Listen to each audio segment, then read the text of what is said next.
So hello class, you hear one in the background talking to Nelson, and that's cool. So here we go. Absolutism in France and Spain. So what factors led to the rise of the French absolutist state under Louis XIV, and why did absolutist Spain experience decline in the same period? Here, we can all do this together. So these are the foundations of absolutism in France. So we got this guy, right? This is Henry IV, and he's the first Bourbon king of France. He's like, hey, and he actually said a chicken in every pot. So all of you A-push people, you know, that was not an FDR thing. That was a Henry IV of Navarre thing. Isn't that awesome? So he declared the Edict of Nantes, and that was the whole tolerance for French Protestants. He died in 1610. Remember, he was murdered, actually, and he left France in the hands of his wife, Mary de Medici. So bye-bye. So here she is. So even though I'm the queen, I'm taking care of little Louis XIII. Well, I let Cardinal Richelieu run the country. Hello, hello. Hey guys, sorry, I'm recording something, so I can't really talk right now. Okay, I'll get you past in a second. So I had big ideas for France. Number one, so this is Cardinal Richelieu. Okay, number one, as first minister of the French crown, I want a powerful monarchy for France. Number two, I got this powerful monarchy, okay, by suppressing... Okay, I'm sorry, but... Okay, sorry about that. Okay, so Cardinal Richelieu, he really wanted to make France a strong centralized country, okay? So he got the strong centralized France by suppressing the rights of the Protestants, but only in France. The reason he didn't like the Protestants having rights is because he had like an armed group of people who believed differently from the majority of the country, right? And so it was almost like a state within a state. And he's like, well, I can't have a state within a state because that weakens my country, it weakens France, and so we have to... So basically what he did is he took the fortified cities away from the Huguenots, the French Calvinists, but they were still allowed to worship freely for a while, because that's going to go away eventually too. Okay, so remember that during the 30 Years' War, he sided with the Protestants, even though he's a Catholic cardinal, okay, just to defeat the Habsburgs, because he wants to make sure that the Habsburgs don't get too powerful, because he wants France to have a lot of power. All right, so here he is again talking. He says, I continued Richelieu's policies. Oh, just kidding. This is Cardinal Mazarin. Hi, Cardinal Mazarin. Welcome to class. I continued Richelieu's policies under Queen Anne of Austria, who is married to Louis XIII. The nobles didn't like my policies, so they rose up in the Fronde. The Fronde. That is going to be on a test. Absolutely know the Fronde. And it lasted from 1648 to 1653. This is totally not cool. And Louis, who is spelled wrong there, oops, Louis XIV and the Queen had to actually flee the country, but they survived. It's okay. And now we have Louis XIV. By the time I came to power in 1643, I have absolutely had it with those pesky nobles messing with my divine rights monarchy. God wants me to be the absolute ruler, so I'll continue with Richelieu's policies with my own twist. Well, why does he think that God gives him the power to be a ruler? Well, there was this thing going around, this idea circulating called divine rights monarchy. That's what Jean Baudin was kind of about, and that's more importantly what, and he's in your notes, but what's his name? Bishop Bossuet, right? Somebody last year called him the Bouche. Okay, so Bishop Bossuet, it's really Bossuet, that's fine. He wrote about divine rights monarchy, basically saying that whoever is ruler is put there by God, and everybody should just kind of like listen to them. So it's very dismissive of representative government. So here's a legacy of absolutism for us. Richelieu extended the intendant system, which is like where people would spy. If you didn't read about that in your notes, the intendant system is when they hired middle-class people to spy on nobles, basically. And Louis XIV ruled through councils and chose counselors from the upper middle class. Again, not nobility. Just like Charles VII and all those guys from the late Middle Ages did. They don't trust the nobles because the nobles might overthrow them, like they did try to in the Fronde just a few years ago. Okay, Richelieu. Back a few times. He was appointed by and responsible only to the monarch, okay? He recruited an army. He collected taxes. He presided over local law. He spied, again, using the intendant system, spied on the nobility. Regulated the economy in districts, okay, to try and keep the economy moving, and he took La Rochelle from Protestants and suppressed their rights. That's where he took away. La Rochelle was like their fortified city. That's where he got rid of that. So again, Louis XIV similarly never called the Estates General, which was like their parliament or representative government. That would be like if Obama never had Congress in session, people would freak out. So they never called the Estates General. He eliminated the position of First Minister to consolidate that power for himself. He defended the policy of Gallicanism, which made the state as powerful as the Pope. He completely revoked the Edict of Nantes. So his grandfather, right, Henry IV, instituted the Edict of Nantes, but Louis XIV downright revokes it completely, and many industrially skilled subjects fled. So it's kind of similar to like when the Spanish killed all of their middle class out by killing the Moors and the Jews. A lot of the middle class from France leaves because a lot of them happen to be Protestant. Remember, they're French Calvinists. Why would Calvinists do well, right? Why would they be really wealthy? Well, their religion says that they're going to go to heaven, right? Probably if they make lots of money and they're successful. So that kind of makes sense that they would be a big part of the middle class. So he built something called Versailles, which is a popular palace to glorify the monarchy and spy on nobles. So he's kind of like, nobles, look, I have this like luxury palace for you. Come live here like for 6 months out of the year so I can see what you're up to and make sure you're not plotting against me.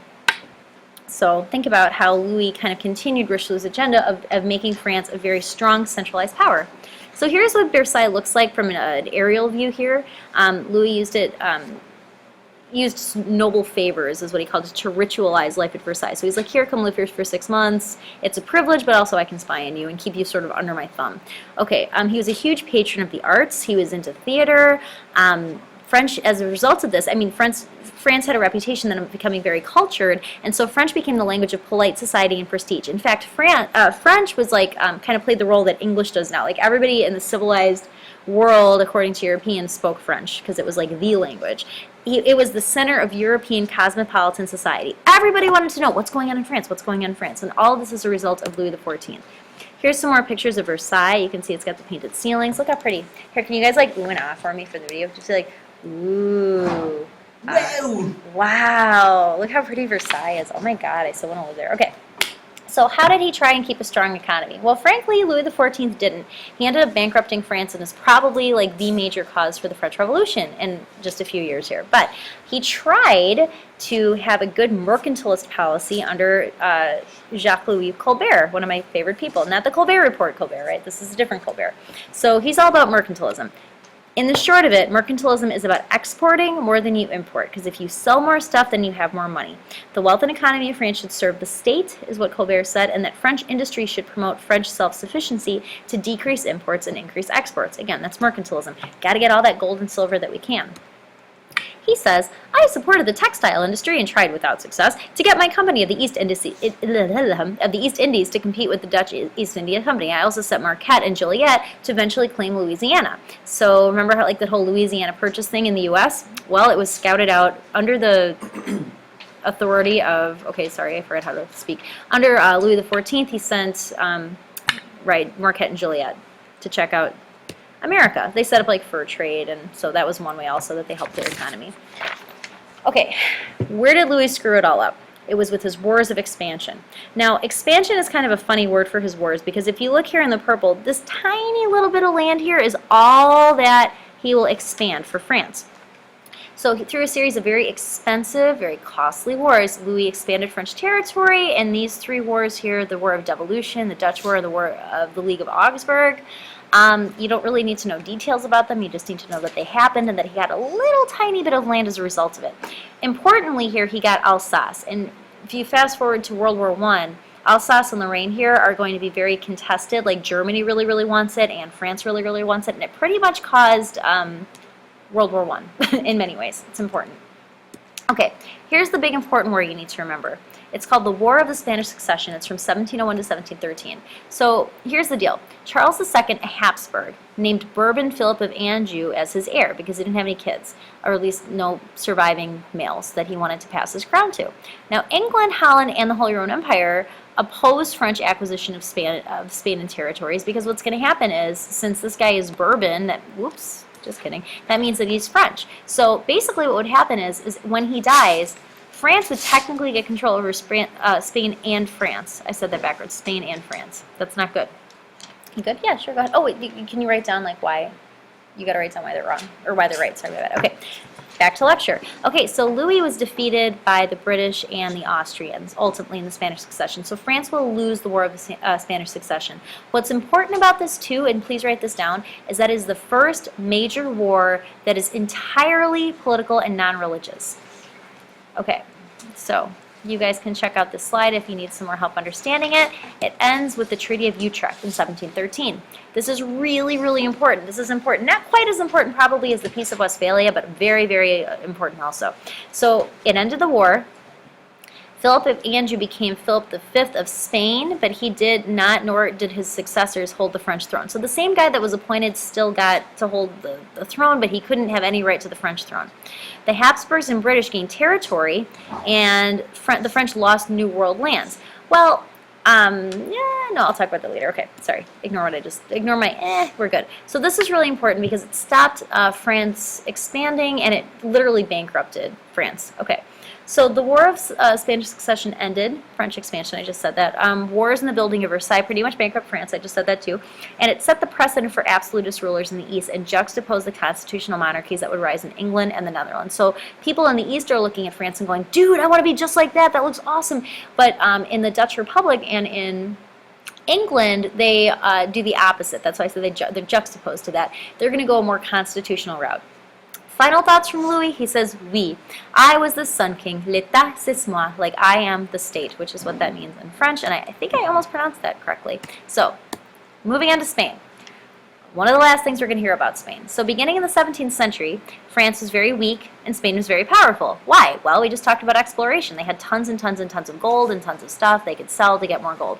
As a result of competition, though, from the Dutch and the English, who were slowly but surely increasing their navies, they get traders for colonial wealth, etc. Spain's economy struggled. Okay, now as silver mines ran dry, it slowed the economy. Remember, they don't have a middle class very much left, so they don't have the ability to produce stuff on their own and sell it. The crown was forced, under Philip II, was forced to declare bankruptcy, geez, I can't read, and virtually no middle class, like I just said, to generate wealth is left. Peasants fled high rents and taxes, which ruined agricultural productivity, so they just went elsewhere if they could. The 30 Years' War, I mean, even though they're bankrupt, they're still going to fight for Catholicism, so it continued to bankrupt Spain, and by 1688, 100 years after the Spanish Armada, the Spanish crown recognized Portugal as an official country and officially ended its era of dominance. So that's our ending point. So hang on to this slide. We're going to kind of go through this in class tomorrow as like kind of an entrance slip. I have like a little handout that goes with this, and we'll kind of fill it in and digest this together, but you can pause and take a good hard look at it and understand it and love it and own it. So that concludes my explanation of the rise of French European dominance as an absolutist country and the decline of the Spanish European dominance as an absolutist country.